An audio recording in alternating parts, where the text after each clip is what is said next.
Today is May the 4th, 2020, a day of worship of all Star Wars fans to the glory of the Force, which is actually the source, which we will explore further in this video from myself, St. Nicholas, and the Supernatural Spirit Magic School.com.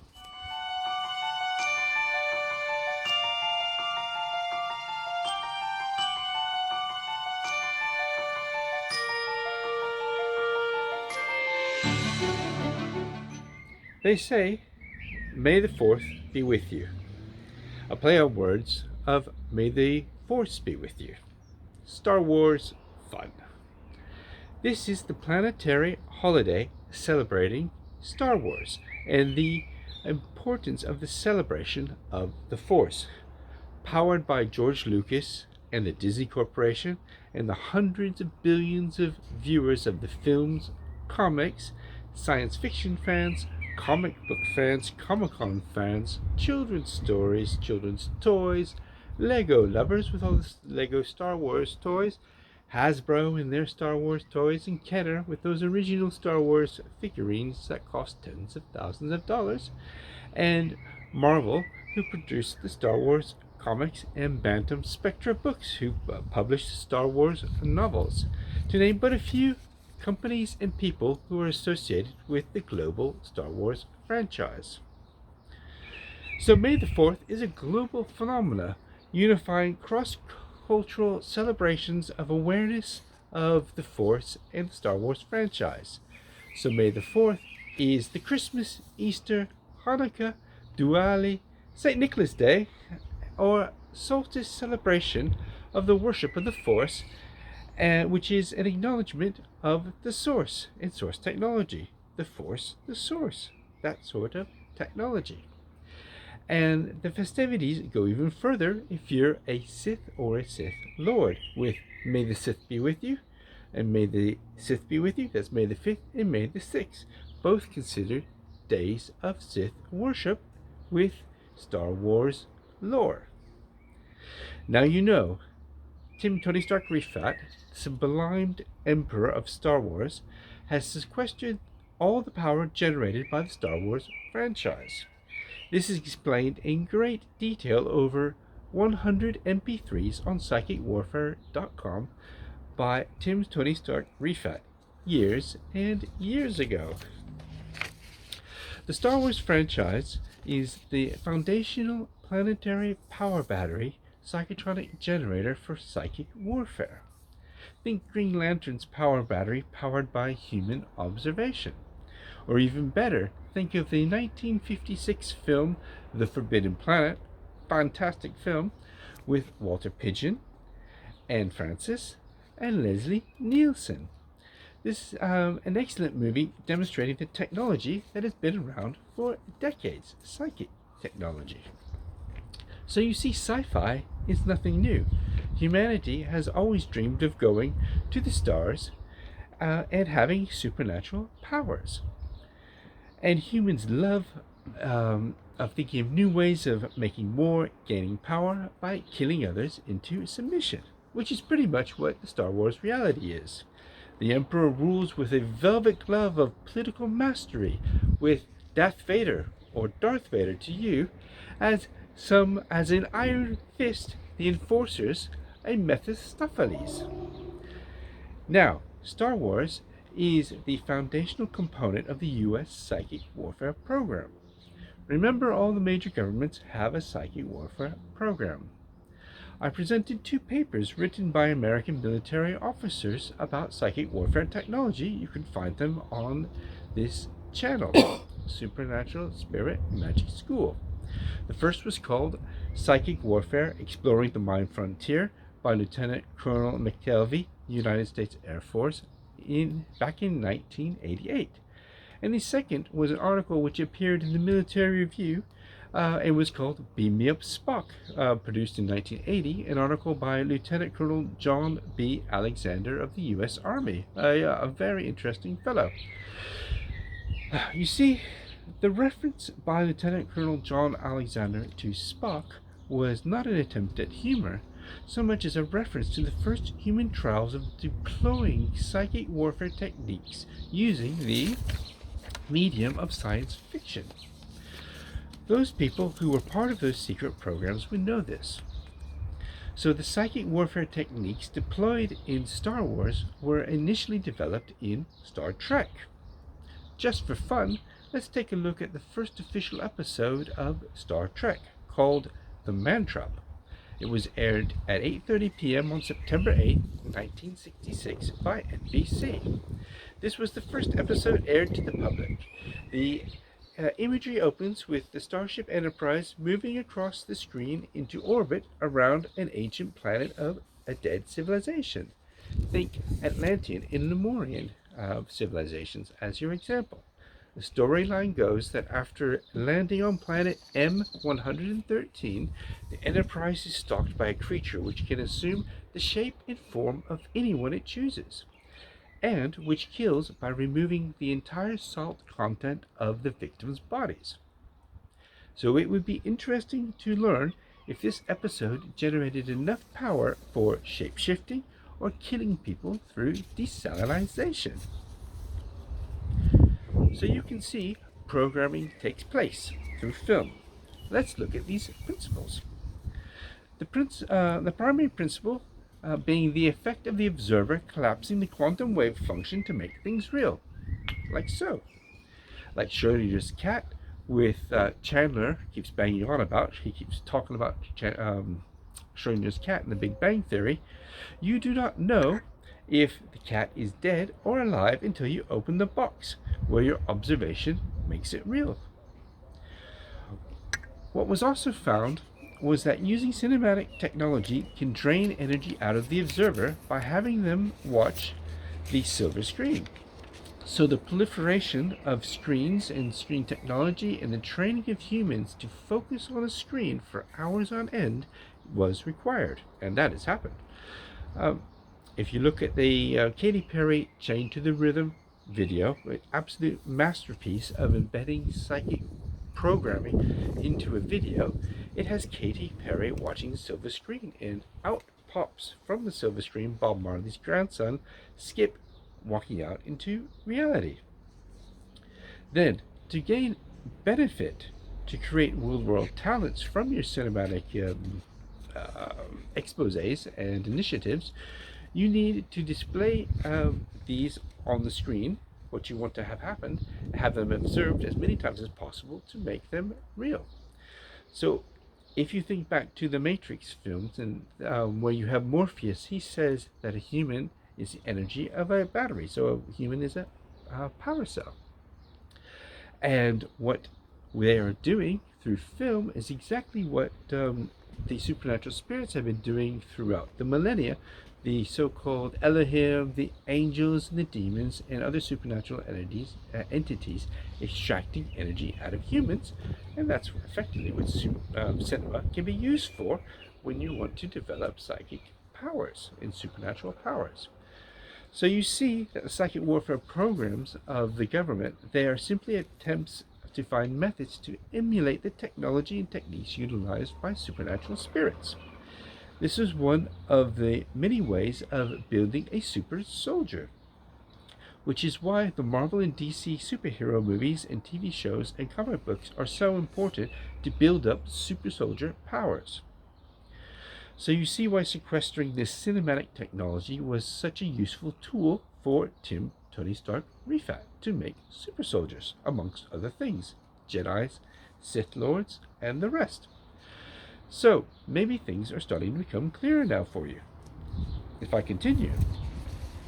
So Star Trek was the test bed of the public human trials to figure out what worked. Having humans watch lights flashing on the screen, think of phasers, the transporter, beams and lights, and of course the warp drive effects going into and out of the screen, all draining energy from the users to be redirected for sci and real world effects. This is really old news. It's been around for nearly half a decade, and arguably beyond. But people find it difficult to believe that this exists, possibly because they've been conditioned that this is fantasy because of the films they are watching. But humans have always been fascinated with supernatural phenomena and shamanism, and some cultures, arguably Atlantean, Lemurian, this sort of ability of the supernatural, the human to access the supernatural, would have been a common day or a knowledge to the common man. But let's get back to our theme of the planetary holiday of May the 4th be with you. This is the modern day template for military sci, where archetypes of immense power were created in the noosphere through the molding of human consciousness to believe the Force, and more importantly, Force powers, exist. Remember, the Force is simply power, and it is the deployment of the Force which is up to the desire of the user. So, if a perceived good light Jedi worker, they can do good things with the Force, and for a perceived evil Sith Lord or Dark Force Jedi or Emperor, they can do bad things with the Force. But the Force is the Force is the Force. The pinnacle of these Force entities being Yoda, the cutified, long-eared reptilian Jedi, or the dark Black Lord magician Force, such as the Emperor. The Force is power like electricity. The source is power like electricity. How it is applied is dependent on the user. Now, to manifest psi capability, you need power, as we alluded to. So let's come to that point. To get energy out of a human, you simply do this with flashing lights or the pull effect. These are pretty standard techniques. So in the Star Wars universe, flashing lights are, you could probably name a few right now. Let's start with the blasters. Luke Skywalker, Princess Leia, Han Solo, Chewbacca fighting their way back to the Millennium Falcon, blasting the stormtroopers after rescuing Princess Leia from her capture. Then you have the ships, which have turbo lasers, like the lasers on the X-Wing fighters and those on the TIE fighters. You have the Executor Superstar Destroyer, or Executor Superstar Destroyers ion cannons. You have the ventral and dorsal quad laser cannons on the Millennium Falcon. And you also have the Death Star's weapons, such as the super laser array capable of destroying planets. The list goes on and on. If you think of lightsabers, one of the primary weapons of the Star Wars universe, it's a weapon of light, sparking, turning left, right, catching your eye, catching your observation. And remember, it flicks on and off as they swing it. That is light on, light off, light on, light off, sucking your energy. A 0, a 1, a 0, a 1, black, white, black, white. You see how they have that effect. It starts to drain your energy out of you. That is what's happening in cinema all the time. And then we go to the pull effect. With the pull effect, a great example is the opening of Star Wars, where you have the yellow cinematic paragraphs crawling up the screen, drawing you out of your seat, your reality in the cinema, into the screen. So in Star Wars The New Hope, you have the opening sequence where the crawling paragraph effect is happening. You're being drawn further and further into the screen, and then you have Princess Leia's ship come through, which is the tiny Tantive 4 being shot at with lasers, so you get the flicker effect, and then you have the massive Super Star Destroyer, the massive Imperial Star Destroyer, coming across the screen, drawing you in even further and further into the film. All that done within the first few minutes of the film, which is drawing you out of your awareness in the seat and into the film, providing energy to deploy as they see fit to those who are gathering that energy. Also, remember, you're in a controlled environment, you're in a dark room with a single light source. So you're starting to get the picture of the mechanics of this. So, there are thousands of ways to suck energy out of the observer, and we've talked about some mainstream ones. And we have briefly described how the power is gathered. Now you need to frame the power around concepts, and this is child's play, especially with cinema. If you want to do remote influencing, you have the Obi-Wan Kenobi scene where they're in the land speeder You have Luke, you have the droids, you have Obi-Wan Kenobi, and surrounded by the stormtroopers, and he's remote influencing. He's going, you do not need to see his identification. These are not the droids you're looking for. He can go about his business. And you see, it works perfectly. And off they go to the alien pub, or tavern, I think they call it. Then you have Darth Vader and the Force choke that kills Admiral Ken Ozzel over a significant distance just prior to the Battle of Hoth. Now, this may be why Metza Ozzel is having such a bad run at Arsenal. Yes, that was a joke, which is a Star Wars Premier League football crossover. But there you go. In other Force-related concepts, you have Luke Skywalker, who was training to be a Jedi. His initial training on the Millennium Falcon with Obi-Wan Kenobi, where he put the pilot's helmet on with the blast shield down, and he was learning to block without seeing, using the power of the Force. So that's a very useful skill for super soldiers, isn't it? To be able to foresee endangering events. Also, there was a moment in Star Wars where Luke Skywalker's flying his X-Wing through the trench, about to fire his weapon, and he starts speaking with Obi-Wan Kenobi. So he was dead by then, so Luke Skywalker's communing with the dead to get some advice. No one thought that necromancy episode was weird, did they? So you see, magic is all around you, and Force capabilities can be created through cinema. And that is the basic concept of psychic warfare built using cinematic protocols, so you understand the critical importance of Hollywood with its billions of viewers per film. Also, cross-national viewing as well, think of that importance. So, Star Wars, the Marvel Universe, the DC Universe, all very important from the manifestation of superhero capabilities. You decide what psychic ability you want, be it teleportation, mind control, film it, have 1 billion people watch it so it can become a manifest reality. So you see why pop stars and pop witches have such power, as their videos are getting hundreds of millions of views, some of them having billions of views. And they're embedding magic into their videos. Look at the Taylor Swift Me video, all about her cool reality. And then you have the Katy Perry videos, which are fantastic from a science perspective, such as the Wide Awake video, the Chain to the Rhythm video, and the Roar video, to name but a few. If you want to see an expose of the Chain to the Rhythm video dissected, Tim Rifat did 2 or 3 hours expose of that on the Rents program, and there's even a document on that. So if you want to know more about that, you can get in touch with us. We'll show it to you. But the list goes on and on and on.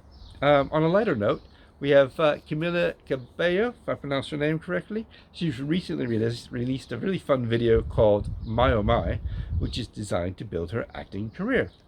But she blew her brains out with a nuclear explosion. So we'll have to see how things go for her in the future.